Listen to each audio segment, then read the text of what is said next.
El camino de la santidad no pasaba por las bibliotecas, ni los libros redimían del mal a los seres humanos, pero sin duda los ayudaban a definirse como individuos, porque el hombre solo podía descubrir su verdadera naturaleza al verse en el espejo de la experiencia ajena. Eh, Bienvenidos a Master Vidal en YouTube. Hoy una novela fantástica en términos de tiene una sencillez particular, entonces va a pasar muy fácil, te vas a divertir muchísimo leyéndola, la vas a pasar muy bien, que me parece que es una de las condiciones importantes de inicio de la literatura. Si después te gusta el asunto mucho más complicado y el mecanismo de la manera en la que la novela se estructuró, los tiempos, el manejo de los personajes, lo que tú quieras, venga, es muy válido, pero si estás en el proceso en el que poco a poco te interesa que la novela tenga calidad suficiente en todos los sentidos, pero que además pues la pases bien, sea muy entretenida, justo esta viene perfecto. Se llama La fruta verde del maestro Enrique Serna. Para mí ha sido un gran descubrimiento. El maestro Serna nació el 11 de enero de 1959, es decir, tiene 63 años en este momento y nació en la Ciudad de México. Es egresado de la Universidad Nacional Autónoma de México y bueno, ya actualmente es un escritor profesional y todo el tiempo lo dedica a esa labor. La fruta verde en particular es la historia más o menos truqueada, digamos, seguramente es biográfica, pero no podría decirlo porque él no lo asume como tal, de un periodo de su adolescencia, de su salida de la preparatoria a la entrada a la universidad, más o menos ese asunto histórico en su vida, en su propia existencia, del encuentro con su primer trabajo y el asunto familiar, que es muy importante, de fondo la estructura familiar en un mundo por ahí de los 1960 y tantos, quizás 70, finales de los 60, principios de los 70, que sucedía con la sociedad mexicana, pero no es un retrato antropológico.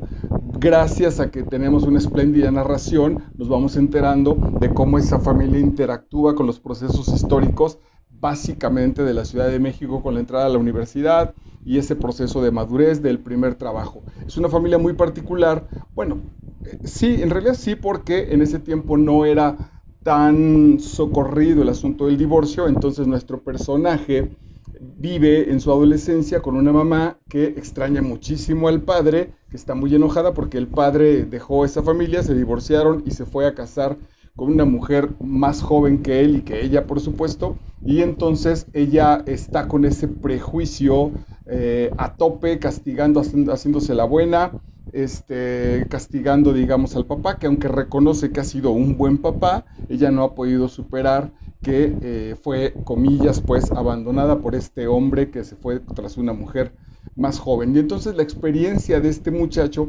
con respecto a esa mamá que organiza fiestas, que para que los hijos no vayan a buscar un poco así a satisfacer sus soledades en cualquier otro lado, ella los convoca en esas reuniones, la pasan muy bien, los deja echarse unos tragos, comparten la música, ella misma baila, es amiga de todos los amigos de este muchacho y sus hermanos, y hasta ahí diríamos que el asunto va muy bien. Al paso de la novela nos vamos a ir enterando de algunas cosas que, si bien no van a ser trágicas como tal, sí resultan bastante perturbadoras para el status quo, para la manera de ser, para el deber ser de lo que significaría una estructura familiar. Es interesantísimo también ver cómo este chico maneja sus escarceos homosexuales con sus grandes amigos, que son sus compañeros de trabajo, que son gente muy creativa, particularmente con uno de ellos que se enamora perdidamente de este muchacho, le tira la onda como tal, y bueno, todo ese proceso en el que el tipo decide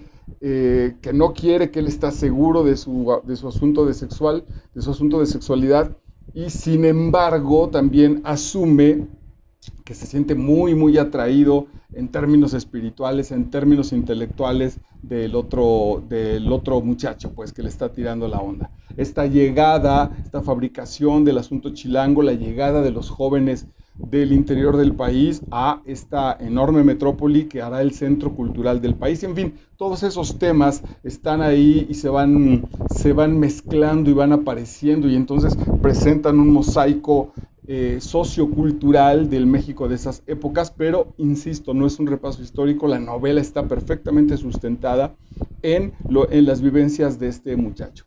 Bueno, te voy a compartir entonces una página de las notas que tomé. Esta primera con la que abrí en la introducción de La fruta verde de Enrique Serna, este trabajo que hoy vamos a presentar, establece que si bien no vamos a encontrar las grandes respuestas existenciales en los libros, cuando menos no de manera general, los libros funcionarán, para eso está este canal y directamente la experiencia literaria, como una posibilidad de definirnos como individuos. Acuérdate que en el asunto filosófico es muy difícil definir, dar fin a mi personalidad, decir quién soy, porque además soy un proceso vivo, soy un proceso que, y decir proceso también ya es bastante vago, pero digamos que soy un proceso relacionado con muchísimas situaciones como para definirlas de manera relativamente simple.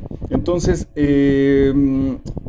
filosóficamente se establece que muchas cosas que me definen a mí tienen que ver con lo que no soy. Por ejemplo, en mi caso, biológicamente, no soy mujer, no soy europeo, no soy un tipo joven, no soy un tipo alto, aunque fui un tipo joven, sin duda alguna.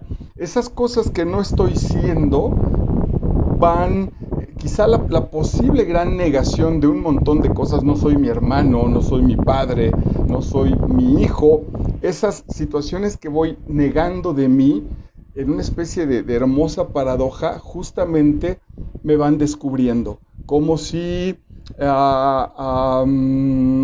ahorita estoy pensando en estas cosas que tengo aquí cerca, que yo intentara por teléfono estarle diciendo a alguien, te quiero pedir mi llave, y esta persona no supiera qué es llave, y entonces me estuviera mostrando y me dijera esto, y yo le dijera, no, esa no es la llave, y esto no, esa no es la llave, y esto no, esa tampoco es la llave. Y entonces, en la eliminación de estos objetos que me ha estado mostrando, en algún momento aparecerá justo la llave. Entonces le diré, claro, es esa. Y entonces la llave se ha definido porque no ha sido todas estas cosas y todos estos elementos. Entonces, de ahí va, de encontrar qué no estamos siendo, qué no somos, qué no podremos ser, para encontrar nuestra propia definición. Y ahí la literatura particularmente y los libros en general lo que nos muestran justamente es eso.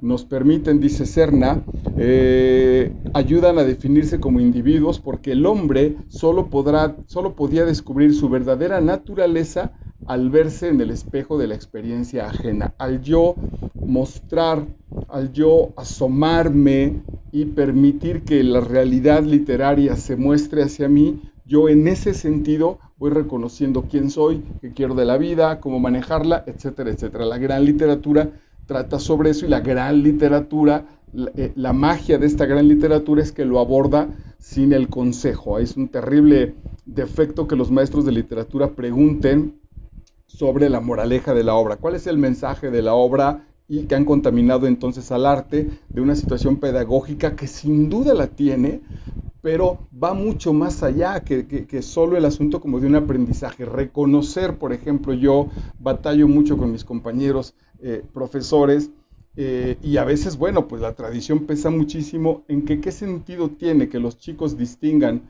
las épocas históricas de la literatura si no han leído eso. El otro día entraba entré a una clase, mi clase es posterior a la clase de literatura de estos muchachos y en el pizarrón estaban muchísimas características del Quijote de la Mancha y mi pregunta fue, ok, ¿y qué capítulo leyeron? ¿De qué página leyeron del Quijote?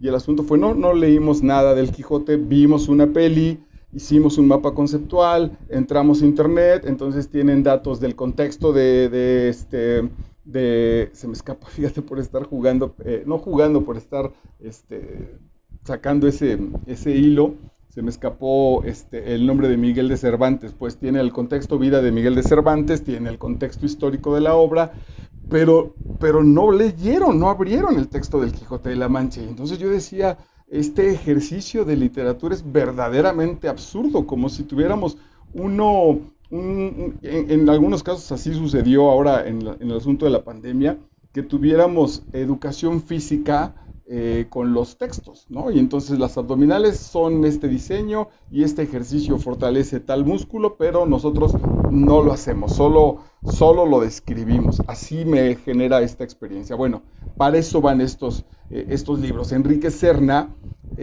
ahí también se muestra un gran autor, en su propia ficción establece los componentes y las instrucciones y la manera en la que se desarrolla esa ficción y la utilidad de esa ficción. Esta novela, por más alejada, entre comillas, que te parezca, te está reflejando, te está determinando en tu propia existencia, porque tú, como lector, estamos sacando en comparación con la vida que la ficción nos está mostrando, insisto, quiénes somos, qué clase de mecanismos tenemos, qué prejuicios nos detienen, etcétera, etcétera. Leyendo a Tennessee Williams, dice otro de los textos que rescaté, leyendo a Tennessee Williams y a Edward Albee, descubrí que la plenitud de la existencia consiste, este es puro nivel 7, este es un asunto muy espiritual, que la plenitud de la existencia consiste en soltar los demonios del alma. Y también ahí de nuevo, la literatura es la gran provocadora. En mi caso personal, y espero aquí no lastimar a nadie, me siento me siento un ser muy protegido por la vida. He tenido maravillosos amigos, y cuando digo amigos incluyo mujeres, maravillosas personas que han estado alrededor de mí en todos los sentidos, espléndidos maestros, verdaderamente espléndidos, sobre todo cuando han asumido en muchos de ellos el rol o del padre o del gurú, pues del camino al que quiero, con su total honestidad, me han ayudado a yo ir generando y trabajando mi propio camino. He pasado bastantes experiencias relativamente lejanas, pues yo creo que el camino de mi existencia ha sido, en términos de los maestros, ha sido muy solitario. Mis grandes maestros, en términos literarios, artísticos, de teatro, etcétera, no, con excepción de uno, que además, bueno, pues murió hace 3 años, relativamente joven, mi queridísimo maestro Esteban Mendoza. Mi maestro Enrique Gorlero me da un semestre y después, a los 3 años, fallece. Y otro par de maestros enormes, el maestrazo Alberto Celarie, que se va a vivir bastante lejos, a hacer su existencia, de manera que no ha habido un proceso ahí como de seguimiento continuo, de un acercamiento constante, ¿no? Porque yo mismo he elegido estos propios andares en la relativa soledad. A lo que voy es a que la literatura, en mi caso, ha hecho esas funciones que las personas no han hecho de manera directa. Muchísimas de las situaciones que pasé en la adolescencia, estoy viviendo en la adultez, como padre, como amigo, como amante, con el corazón roto, como amante a plenitud, como mexicano, como artista mexicano, etcétera, etcétera, las he compartido y las he dialogado en los textos que leo. Si pensara en mi época de adolescente, bueno, el gran descubrimiento literario para mí lo elaboro con De Perfil, del maestro José Agustín, y de ahí podría estar citando un montón de nombres que han estado generando diálogo conmigo a lo largo de mi existencia, y que sin duda alguna lo sigo haciendo. Bueno, en este caso dice Serna, con Tennessee Williams y con Edward Albee, él lo que descubrió fue que la plenitud de la existencia consiste en soltar los demonios del alma. No es gratuito entonces que su personaje, o en este caso su determinación existencial, porque recordemos que este texto, La fruta verde, es relativamente autobiográfico con respecto al autor. No está el padre, ¿no? Y además el padre como tal es ingeniero, está en otros menesteres, y entonces él, sus inquietudes artísticas, sus inquietudes literarias, porque terminará convertido en autor, las vive con estos textos, con estos autores, ahí las dialoga y ahí se da cuenta, y ahí él mismo empieza a generar este proceso de sacar justo sus demonios del alma.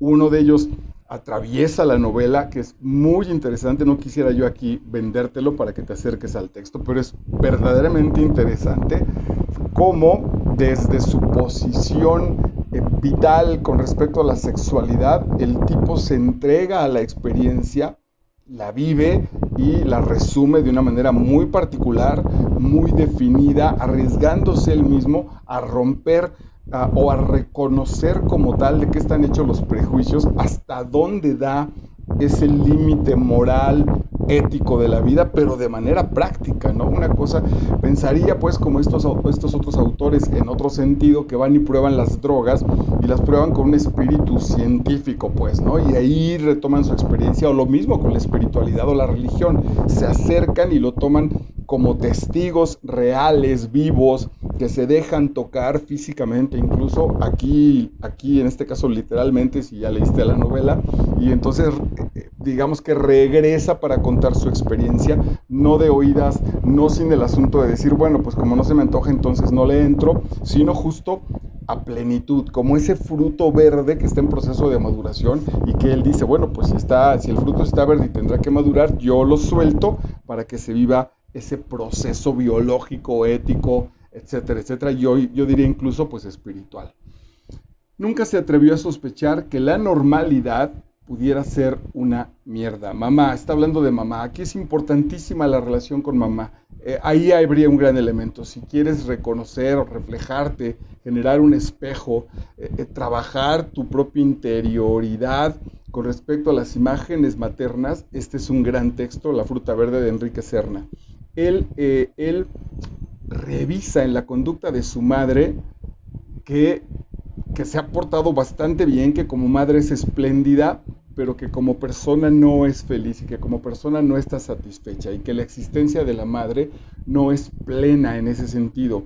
Por lo tanto, incluso de manera psicológica, esto no está en la novela, esto lo estoy poniendo yo como una crítica externa, la madre, por otro lado, entre sus prejuicios y sus críticas con respecto a la conducta de los hijos, es probable que lo que esté proyectando es una envidia de una existencia mucho más libre. Eso puede ser un síndrome, habría que revisarlo si pudiera llegar a ser una tesis. Si los papás, los padres, y de manera inconsciente seguro, empezamos a cancelar en los hijos cosas o conductas o determinaciones existenciales porque nosotros no las pudimos realizar. Es decir, por decir una bobería, porque en realidad para mí no fue tan trascendente que uno de mis hijos empezara a usar un arete, una arracada. Me pidió permiso, yo establecí que no consistía en un permiso, sino en la seguridad de si él quería hacerlo, y entonces nada, pues la usa y a veces me lo encuentro con su arracada puesta y la verdad es que se ha hecho tan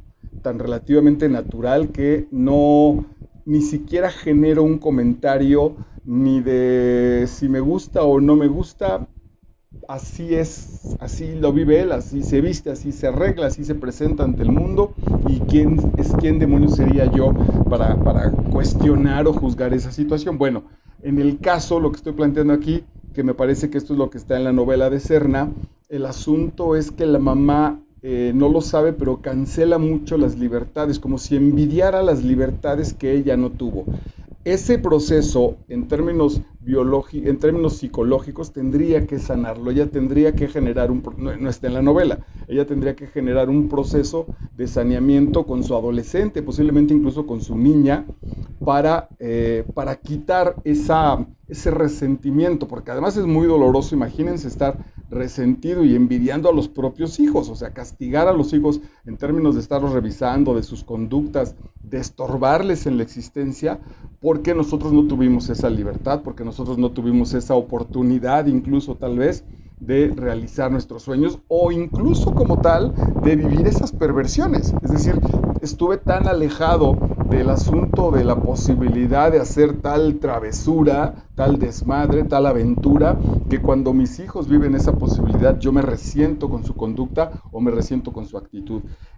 Por eso él hablando de la mamá dice, nunca se atrevió a sospechar que la normalidad pudiera ser una mierda. Está tan metida en la revisión de su existencia, en la revisión religiosa de los demás, que no alcanza a ver su normalidad y mucho menos que esa normalidad apesta. Aquí hay un asunto literario hermosísimo.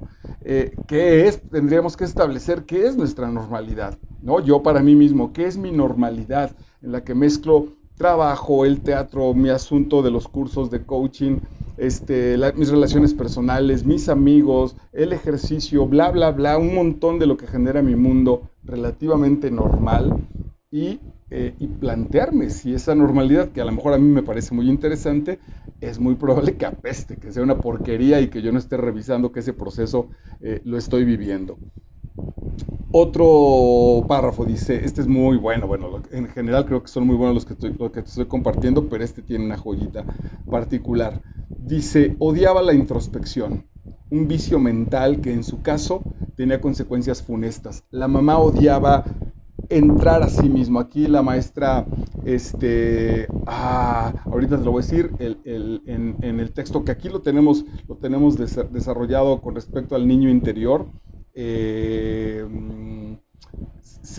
hay que establecer, diría ella, hay que ir por ese niño, rescatarlo, hay que ir y traer y enfrentar a ese niño y restablecerlo porque está dolido y ese dolor que tiene guardado, que está tocado el niño interior, racionalizado, nos va a decir, no, mejor no me acerco para allá, mejor no lo establezco. Y genera, pues vivir con ese fantasma encima genera una, hay una especie de agujero existencial que es la separación entre estar bien y vivir a plenitud. Hay un enorme paso entre estar bien, tener para comer, tener una vida relativamente tranquila, estar sano corporalmente y vivir a plenitud. Yo diría que es la diferencia entre viajar en bicicleta y meterse a un jet privado, por ejemplo, o a un avión de guerra, no con el asunto bélico, pero ante esta posibilidad de velocidad, de piruetas, de la experiencia. Seguramente uno de estos aviones debe ser muchísimo más interesante, por más linda que sea, el asunto de pedalear ahí en una carretera, por ejemplo. Esa es la enorme diferencia entre estar bien y vivir a plenitud. Entonces dice, un vicio mental que en su caso tenía consecuencias funestas, pues le empujaba a formularse las preguntas cruciales de la existencia. ¿Eres feliz? ¿Te gusta tu vida? ¿Por qué a veces no te quieres levantar de la cama? Por salud mental, se puso a arreglar el desorden de la sala. Esta es una joya psicológica. Trabajar. Esa era la mejor defensa contra los espejos negros de la soledad. Porque además el trabajo cumple con ese engaño social y también para nosotros de ser una persona útil. Es decir, sé que traigo dolores, sé que traigo demonios guardados aquí adentro, porque de vez en cuando con una borrachera, con un ataque de soledad, ya no se diga ahora con estas personas que tienen ataques de ansiedad o momentos de ansiedad, ahí está un montón de situaciones guardadas que no he terminado de resolver, pero que con el trabajo las disfrazo y además hasta soy aplaudido, hasta soy reconocido, qué trabajador es, qué comprometido, no está distraído, qué buena persona es, y no saben que es una careta, que es un vicio estar en el trabajo, de manera desbocada por supuesto, que está cubriendo mis heridas interiores.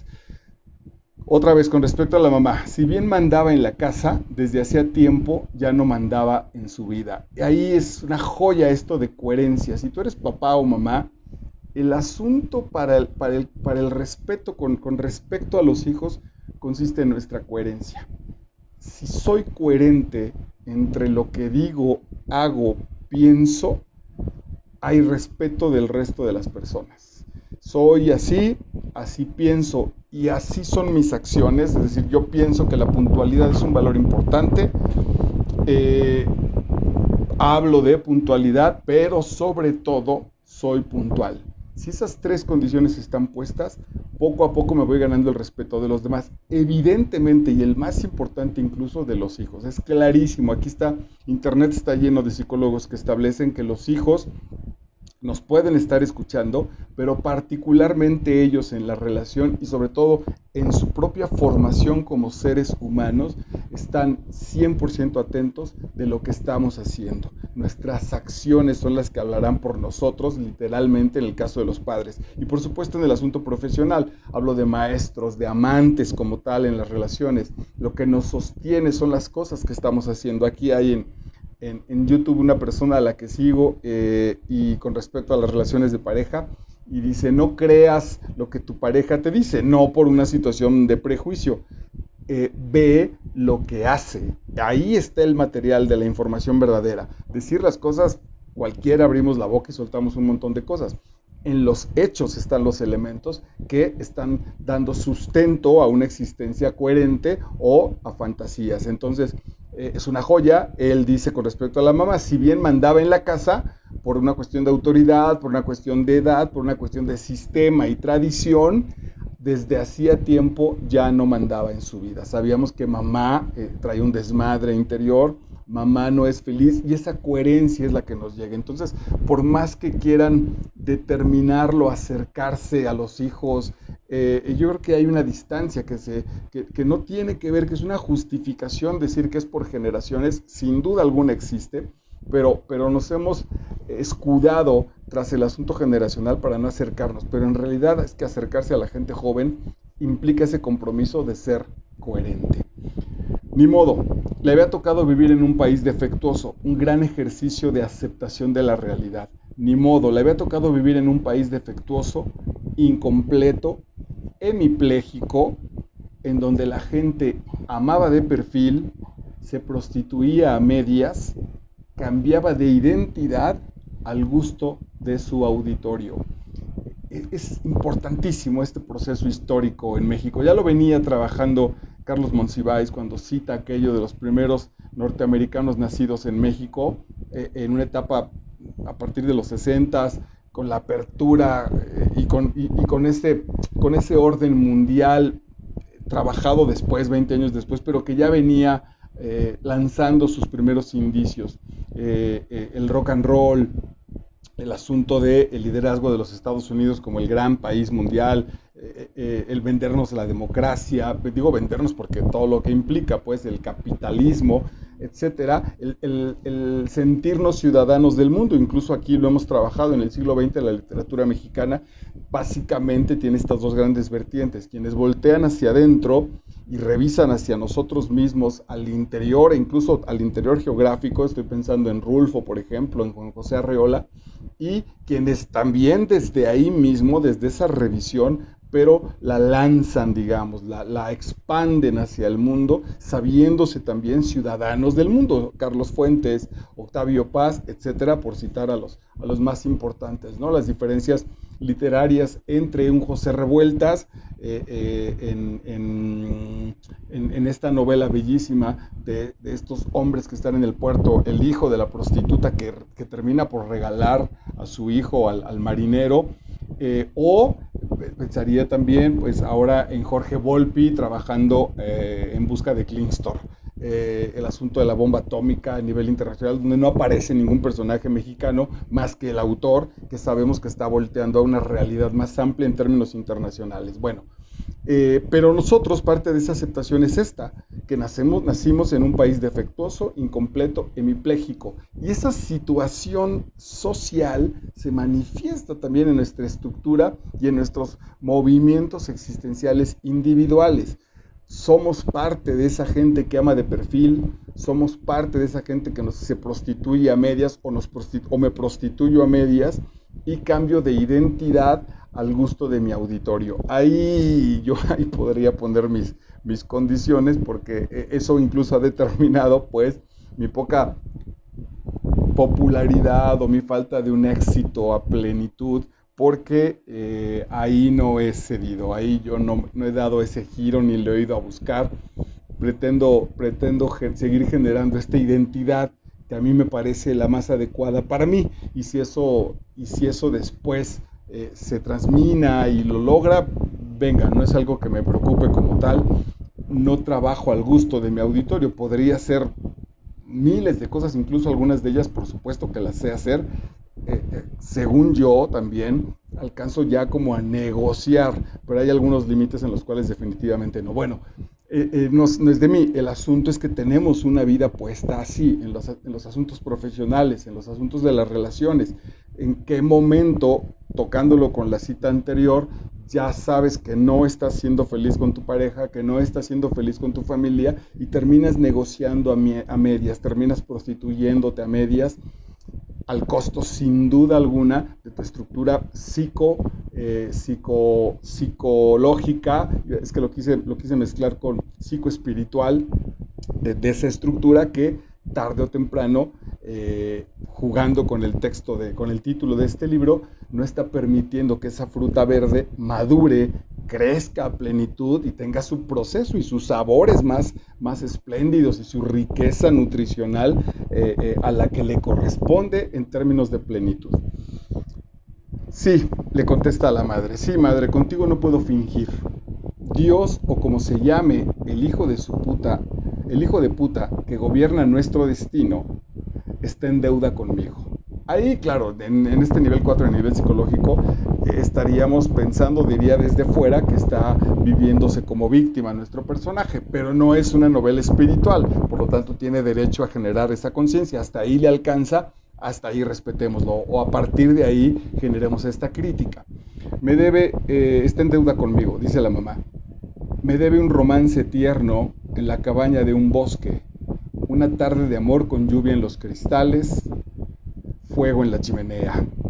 En vez de ser el alma de las fiestas, desearía que alguien fuera la fiesta de mi alma. La frase es muy bonita. En vez de ser el alma de las fiestas, desearía que fuera ese alguien la fiesta de mi alma y de mi cuerpo también. Esa mamá es encantadora porque además representa muchísimo a la mía y a muchas de madres de amigos de mi generación o de compañeros de generación existencial, ¿no?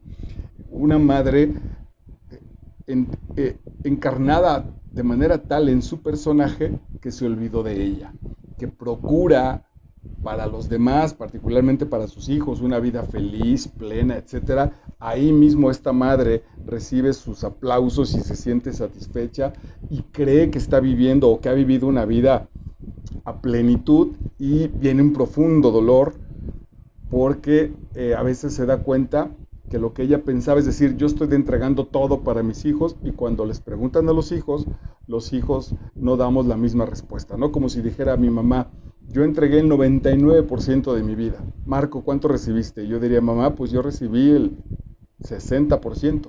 Y mis hermanos contestaran por ahí en ese promedio, tal vez ella diría, pero ¿cómo es posible? ¿Dónde está el resto si yo entregué todo? ¿Cómo es posible que no te haya llegado todo si yo di todo para ti? Y acá el asunto otra vez con el tema de la coherencia es, mamá, pues es que yo no necesitaba relativamente nada. Yo quería ver en tu coherencia existencial, una posibilidad de elegir. Es decir, quiero ver en la vida quién es una persona feliz. Ah, bueno, pues mi madre, mira, qué chingón, tengo el ejemplo aquí directo.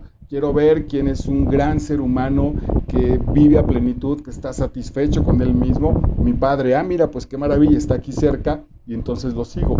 Pero esa especie de vocación mal trabajada hacia los hijos, esa especie de entrega hacia los hijos, lo que queda a nosotros como carencia es que no conocemos el fondo real de esas personas. Mi mamá está tan volcada hacia mí o hacia mis hermanos, hacia su propia familia, que no sé quién es ella. Porque además la puedo comparar y sé que así es la mamá de mi amigo y la del vecino y mis tías, todas son así, pero no alcanzo a distinguir quiénes son ellas en esencia. Están tan entregadas al asunto del disfraz de mamá que se pierden en su propia esencia. Algunas no crecen, algunas terminan como niñas. Se dieron cuenta que no tuvieron un desarrollo psicológico y que sus comportamientos terminan siendo infantiloides porque no hubo ese proceso de arrojar sus fantasmas interiores. Esto le pasa a la madre, y de ahí que establezca esta frase tan linda pero también tan fuerte. En vez de ser el alma de las fiestas, en vez de yo ser la que anime y la que diga y la que haga para las fiestas y para que todos estén contentos, me hubiera encantado que alguien fuera la fiesta de mi alma. Nosotros sabemos, porque aquí en este canal lo hemos trabajado, pero no está en la novela, lo cual, insisto, no es ningún defecto, todo lo contrario, en lo que nos manifiesta, en lo que abre la novela y lo que comparte la novela, para nosotros es un material riquísimo. Nosotros sabemos que esa carencia está en ella misma, es decir, el gran ser humano abandonado es ella misma, esta madre que se vuelca en los hijos, que se vuelca en un marido, que por cierto ese marido también, al no necesitar que esa mujer esté al 100%, se va y se busca otra, porque esta le aburre, porque esta le parece falsa, porque esta le parece acartonada, porque tiene ese comportamiento acartonado, tiene ese comportamiento que tiene que ver con un asunto social, con que me porto como mamá, pero no me porto como Carmela, como la mujer que soy, o como Fabiola, lo que tú quieras, como el personaje que represento para mí mismo, ese no lo comparto. Ustedes tienen a la mamá y tienen a la esposa, ok, pero atrás de esas máscaras, ¿quién está? Y ella lo padece, pues, porque además esto es interesantísimo y esto es muy lindo. Sabemos que ahí está, ¿no? Yo aquí con esta novela, pues, insisto, casi podría ser biografía mía y no quiero juzgarlo porque no me conviene, solo estoy compartiendo contigo un hecho, a mí me parece que casi científico, porque ahí está como tal. Reconocer al paso de los años con todos los maravillosos esfuerzos y las entregas y todo el amor con que mi madre se presentó ante mí, su manera de compartir la existencia conmigo, ahora mismo, a mis 50 y cacho de años, como con ella, la relación, para ella jamás se le olvide esa relación de en qué ayudo a mi hijo. Por más que yo dejo por ahí mi ropa sucia casi escondida para que la señora no la pesque, me encuentro con que si me distraigo un par de días en la vida o por cuestiones de trabajo, solo llego y regreso y solo vengo a dormir, mi ropa está limpia de todas maneras. Y mamá, deja esa ropa, yo la lavo, ahí no me quita nada, dos camisitas, lo que sea. Siempre está este asunto servicial. Bueno, es maravilloso sin duda alguna. Ahora, a nivel personal, desde hace 50 y tantos años que yo acompaño la existencia de mi mamá, no podría yo decir que es una mujer feliz, no podría yo decir que es una mujer plena, que es una mujer satisfecha, que es una mujer que desborda alegría por vivir.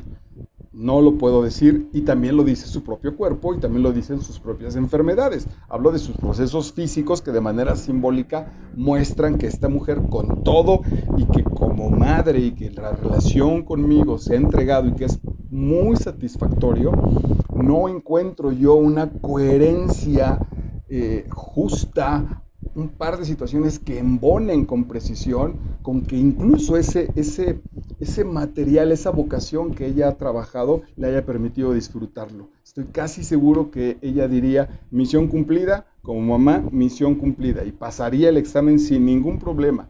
Ahora, como una mujer feliz, como una mujer plena, yo tengo la impresión que hasta reprobaría, pero ya es un tema que tendría que preguntárselo a ella. Pero es interesante sobre todo también para revisarlo ahora yo. No estoy juzgándola a ella, por supuesto que no, ya es un tema de ella, sino aquí el asunto es yo cuando leo este texto y yo cuando veo que esta mujer de la novela se parece a la mía, a mí cómo me coloca como persona, ¿no? Cómo estabilizo y cómo establezco mi vocación de padre que disfruto un montón, mi vocación profesional que disfruto un chingo, cómo lo establezco, con que esos procesos a mí me dejen satisfecho.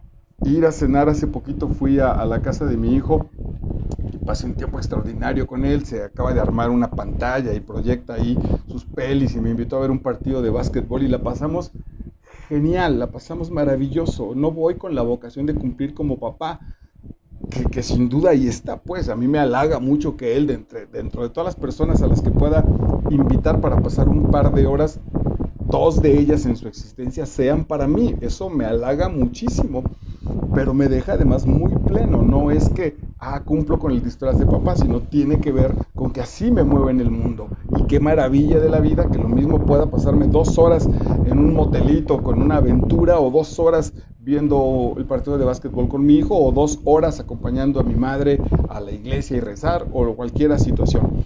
Eso es lo que yo hablo. Y esa situación, como dice la primera cosa que te compartí en este texto, aparece por el reflejo de los otros, de manera directa por la gente de la vida, o en el caso de los textos y la literatura nos regala esa posibilidad y a partir de ahí yo me ubico en esta realidad, me identifico o me alejo con respecto a la realidad de la cual soy testigo.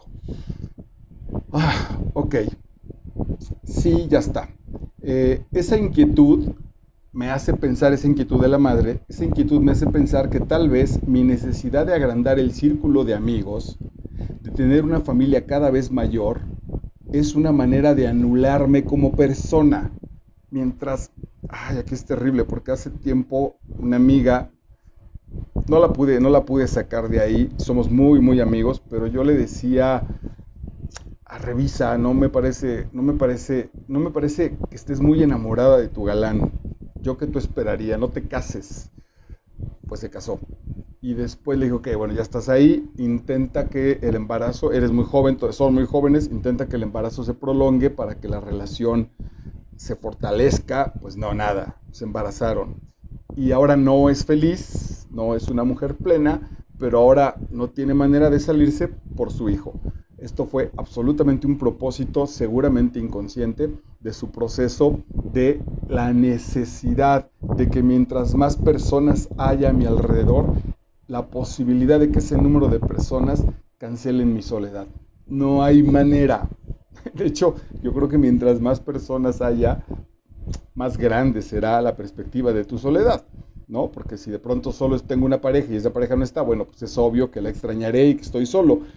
Pero si estoy en una reunión, en una Navidad muy mexicana, en medio de 40 personas, y ahí en medio de 40 personas sé que yo no he resuelto mi soledad, el asunto es 40 veces más poderoso que con la primera.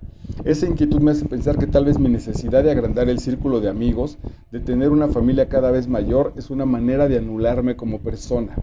Un subterfugio para no pensar en lo que de veras me importa.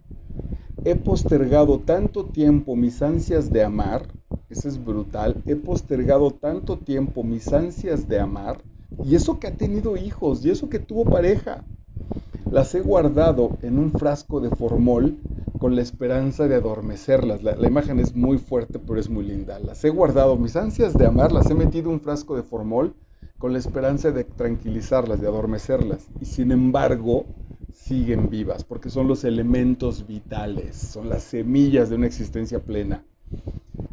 Madre le platica a su madre muerta, a un retrato que la mamá tiene ahí una especie de ceremonia, que eso es muy lindo porque en el nivel psicológico estamos viendo a una niña que no ha madurado, que no se ha convertido en mujer. Aquí lo terrible para esta historia es que esta niña que no se ha convertido en mujer tiene 3 hijos, y tiene 3 hijos que están en la universidad, y tienen 3 hijos que están haciendo su vida, están desarrollando su existencia, y ella sabe que desde hace un montón de años, desde que era niña, tiene su vida cancelada, su vida amorosa, su vida psicológica, su vida existencial está detenida, está suspendida, con la esperanza de adormecerlas, y sin embargo siguen vivas. Madre, vivas, y esto es lindo en el maestro Enrique Serna, vivas y afiladas como cuchillos. Es una gran paradoja.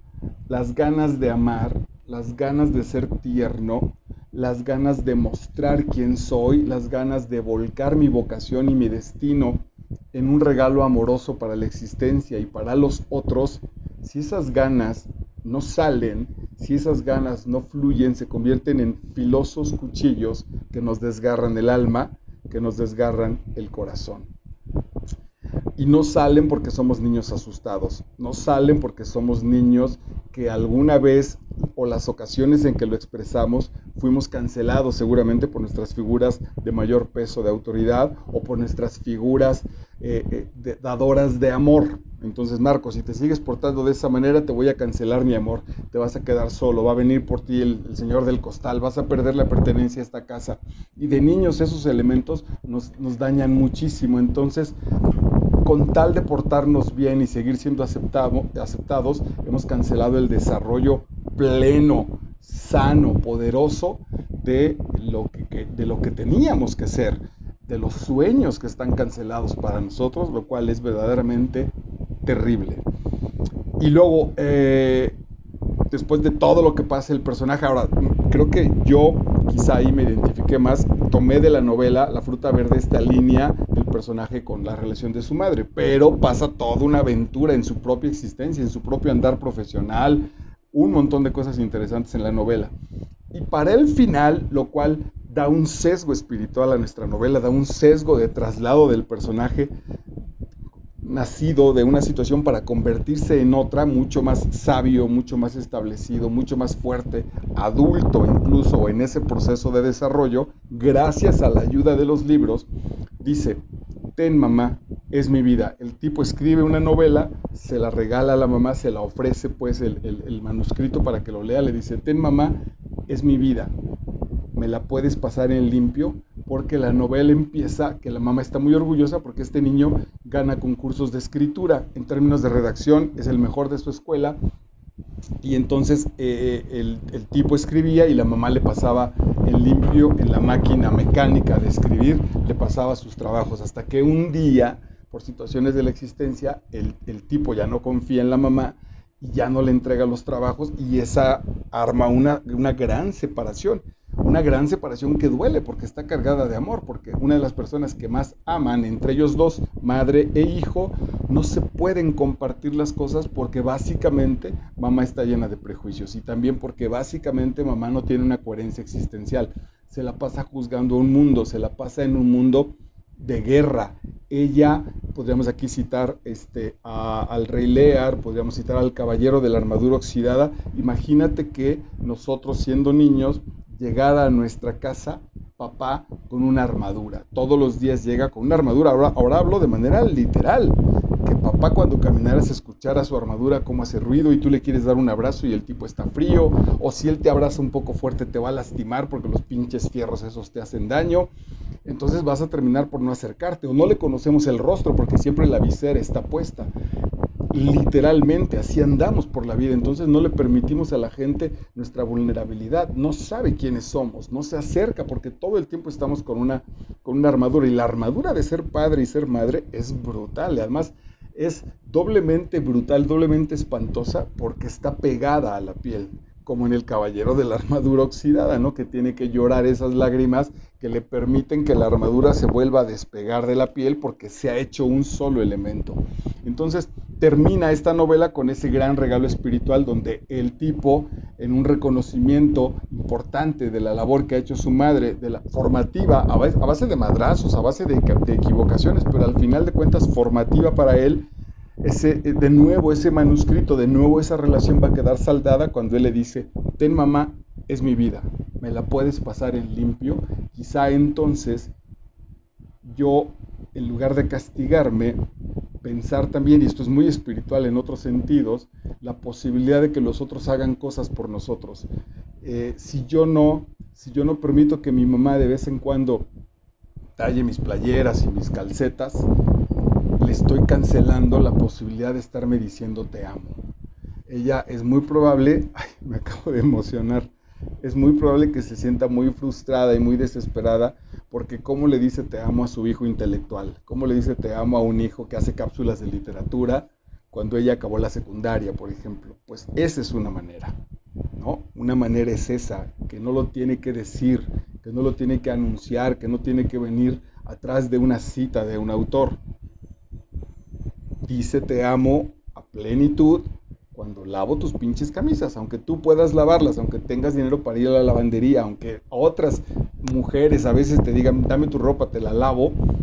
Mamá, yo cancelarle a esa mujer la posibilidad de que lave mi camisa es cancelarle la posibilidad de que me diga te amo. Más allá de que esto suene abusivo o no, es cómo nos ubicamos en esos lenguajes, en esas relaciones de las cuales somos parte, y cómo encontramos, jugando y cerrando con esta bellísima novela del maestro Enrique Serna que se llama La fruta verde, cómo conseguimos que esa fruta verde madure, sea plena, sea, decía yo, sea un gran alimento, y como funciona la vida también, caiga, se vuelva a convertir en semilla, vuelva a ser sembrada y regenere ese proceso para convertirse en otra cosa. Muchísimas gracias. La fruta verde de Enrique Serna, estás en Master Vidal. Hoy no di la fecha, hoy es sábado 4 de junio del año 2022. Soy Marco Vidal y estoy para servirte. Gracias.